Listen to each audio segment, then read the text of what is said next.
So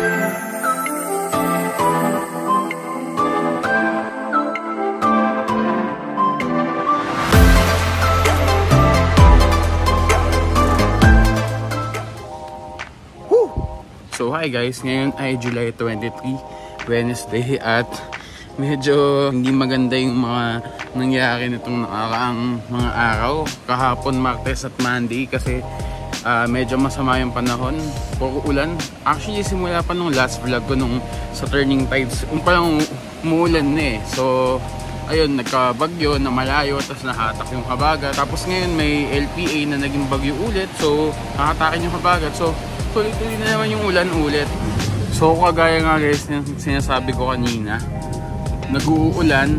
Pero ngayon may gig si Sir Noel sa may Brothers Moustache sa may Tomas Morato QC, mamaya yon. Pero bago yon, maaga akong umalis ng bahay, 10 pa lang ngayon. Call time ko sa Packet studio ni Sir Kets dahil may rehearsal siya sa Phil's Cup para sa 26 sa Sabado. Phil's Cup Songwriters event yon.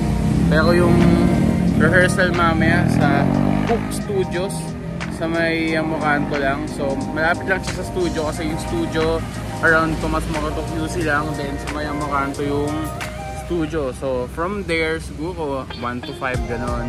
Tapos mamaya siguro 6 PM yung call time tsaka soundcheck kay Sir Noel. So malapit lang yung hook sa Brothers Moustache, tapos dig na mamaya.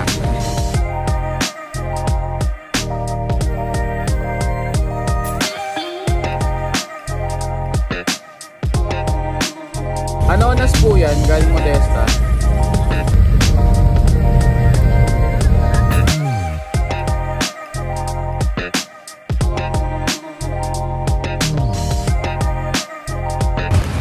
So yun nga guys, andito na ako ngayon sa Anonas. Naglalakad ako pupunta sa may sakayan. Galing ako sa St. Joseph, sa simbahan. Dumaan muna ako, syempre alam nyo na yun. Lalo na ngayon, medyo challenging times dahil maulan.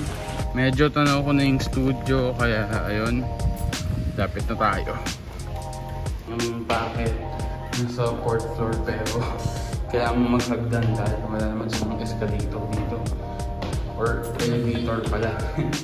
Tsaka dito ko din nasusukat kung medyo pumayat ba ako o lumobo ako ulit. Kasi kapag mas hinihingal ako, ibig sabihin mas maraming kinakain ko. Pero nasa punta ko dito Friday. Hindi naman ako medyo hingal.